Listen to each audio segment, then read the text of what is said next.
What's going on, guys? So I just had a discussion today with the private group over our live call. So I just want to have this discussion with you guys as well and give me your thoughts, right? Because what we're going to talk about right now is why does the average person in America look like they're living rich even without having such a crazy skill set?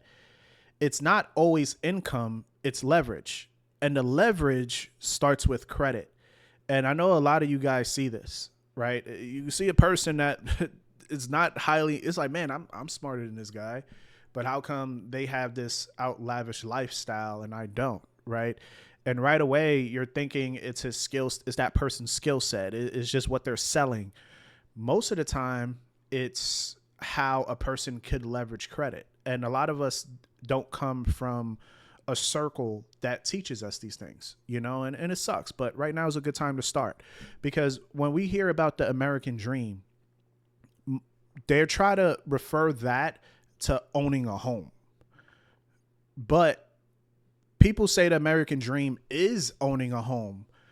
But if most people don't own their home free and clear until they're old, then what are we really celebrating, right? A mortgage? So maybe the dream isn't the house, it's the system behind it, which is credit. And this is why also for a lot of the members, right, we talk about, when we talk about fundamentals, credit is what moves the world. We just don't look at it from that perspective. We look at a credit, we're thinking about a credit card, but we're not thinking of how credit gives access. Okay, so let's talk about uncomfortable truths. Credit lets average people access wealth tools, right? Very early, like cars, homes, business funding, right? Inventory equipment, even real estate, right? So this is why lifestyles could look insane compared to other countries where lending is a lot harder or it's just structured a lot different. So when you see people that are very less talented, right, living way bigger, a lot of the times it's because they understand the money system. It's not just because they're smarter. Make sense? Just like an example, we could talk about immigrants in America, like just like a very perfect example. Like immigrants often learn this faster because they come from a place where they can't find finances on their own terms. So they get the opportunity when they come to the US, right? Because once you understand credit and build the profile, it helps you buy assets, start a business is moving quicker. When I was in New York, I'm like, dang, like how come every corner store bodega is owned by an immigrant, right? Every business that you see out there is mostly owned by immigrants. How come a lot of people that comes in to America, that their kids, like they understand the system and how America works, right? So they are using it as a tool, okay? And it's not to like bash them for it. It's like they know how to utilize. They like obviously sometimes it works in their favor, but it's all about understanding because there are immigrants that come to America and don't utilize it. But the ones that do, you see that their lifestyles is very different, right? Just compare it to people that you see right now in today's age, right? In certain places in the States, you see these kids, massive lifestyles. Like it's a difference between, right, good debt and bad debt, but I don't want to get ahead of myself. But home ownership is a tool. It's not a dream. Okay. A home can be great if the math makes sense.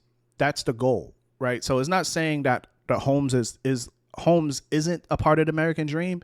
It's a great tool to have. But if the math makes sense, right? Because the trap is treating a home like it's a trophy while you're just ignoring your balance sheet. If you're buying like a $500,000 home, right? But your income is only like 60,000 a year. That's not the American dream. That's just the stress test of America. That's what a lot of people is dealing with the back end, right? You're dealing with the burden of debt and bills.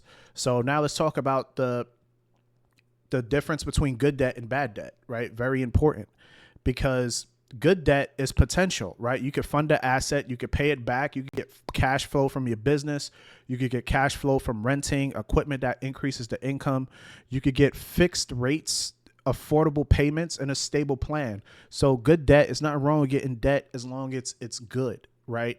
And bad debt, we should know. It's just complete lifestyle that doesn't produce outcome.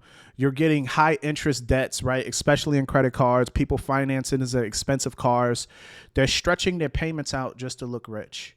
So I just want to ask you guys, like, how you been utilizing your debt, and what do you think about the American dream? Do you feel like it is about home buying, the way that the president is saying, the way that people been telling us this whole time we be in America, this is the American dream? I think they try to undercut us by looking at credit a certain way, right? Because most people just think about credit as towards credit cards and your credit score, right? But obviously it's a great tool to get you ahead in life. A lot of businesses can't flourish without access to credit, right? Because remember, you could get a business that only makes $100,000 a year, but you could have a business that makes $100,000 a year compared to a business that makes $100,000 a year in cash, but then has $1 million in credit. Which business will look better at the end of the day, right? So that's a lot of it that we're seeing. You could utilize that for good debt. You could expand your business. You could do all that, etc. But you have to still be smart about what you do with your money, right? How you utilize your debt, because a lot of you can make $50,000 a year from a job, but if you manage and budget your money the right way and just spend, like literally don't spend over your annual income. This is the problem that a lot of Americans face, is that you make $50,000 a year, but your debt at the end of the year, you're spending like $70,000. So where does the extra $20,000 come from, right?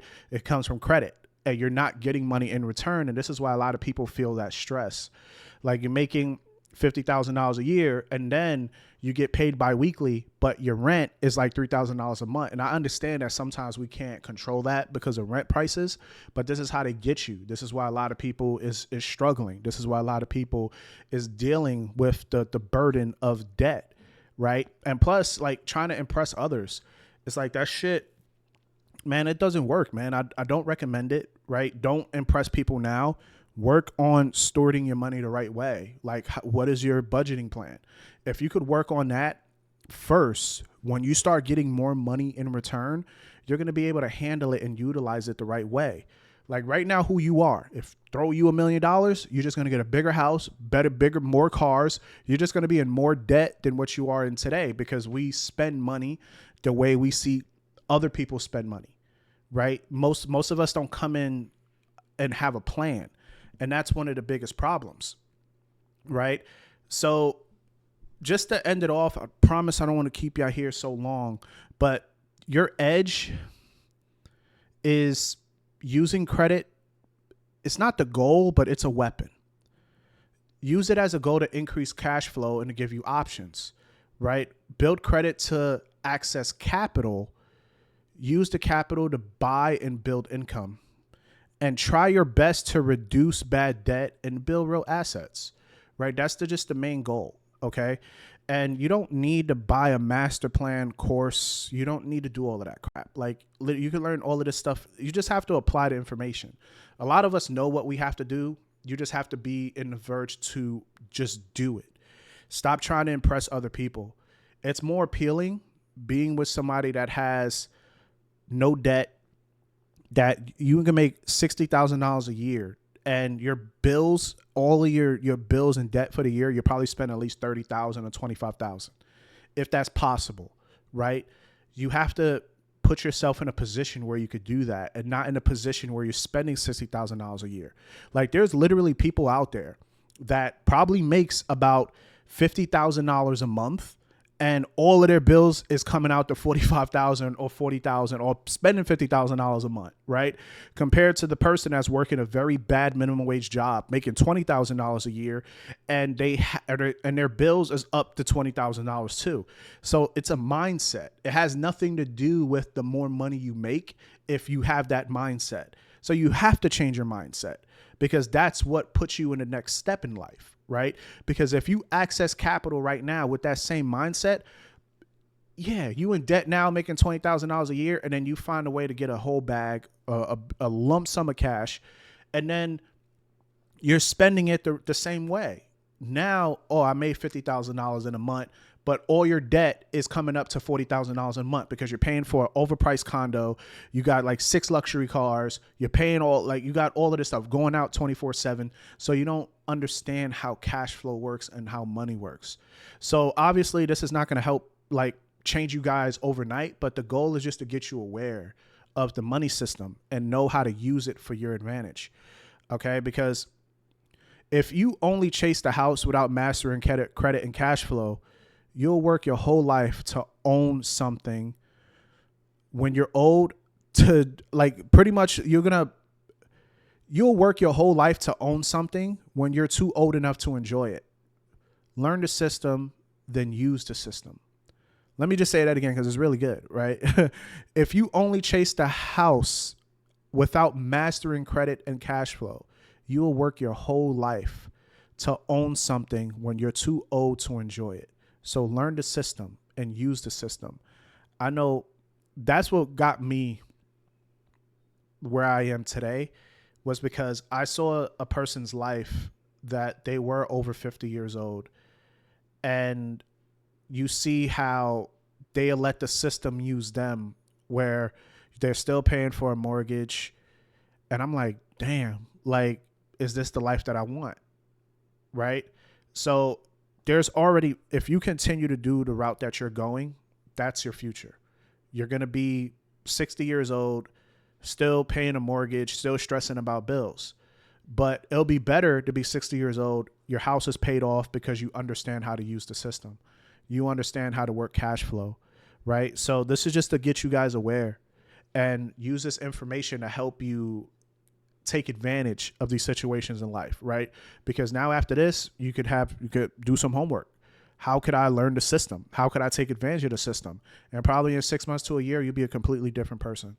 I hope this helps you guys. Share this with another friend. Share this with other traders as well. Have a good one. I'll see you guys in the next video.